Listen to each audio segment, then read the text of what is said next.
உனக்கு எங்காவது மெச்சூரிட்டி இருக்கா அப்படின்னு நம்மள்ட்ட 4 பேர் கேட்பாங்க. அந்த மெச்சூரிட்டி அப்படின்னா என்ன, மன முதிர்ச்சி அப்படின்னா என்ன?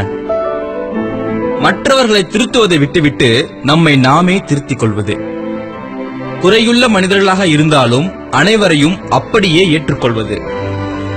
மற்றவர்களின் கருத்துக்களை அவர்களின் கோணத்தில் இருந்து புரிந்து கொள்ளுதல். எதை விட வேண்டுமோ அதை விட பழகிக் கொள்ளுதல்.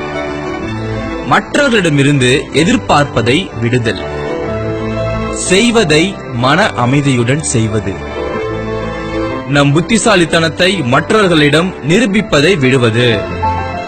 நம் செயல்களை மற்றவர்கள் ஏற்க வேண்டும் என்ற நிலையை விடுவது. மற்றவர்களுடன் நம்மை ஒப்பிடுவதை விடுதல். எதற்குமே சஞ்சலப்படாமல் மனதை அமைதியாக வைத்துக் கொள்ள முயற்சித்தல். நம் அடிப்படை தேவைக்கும் நாம் அடைய விரும்புவற்றிற்கும் உள்ள வேறுபாட்டினை உணர்தல். சந்தோஷம் என்பது பொருள் சம்பந்தப்பட்டது அல்ல என்ற நிலையை அடைதல். அவ்வளவுதாங்க. மொத்தம் 12 இருக்கு. இதுல குறைஞ்சது ஒரு 7-8 நீங்க ஃபாலோ பண்ணீங்கன்னா நீங்க ஒரு மெச்சூர்டான பர்சன் அப்படின்னு மத்தவங்க நினைப்பாங்க. சோ இந்த நியூ இயர்ல இருந்து இதெல்லாம் நீங்க ஃபாலோ பண்ணி மெச்சூர்டா இருங்க.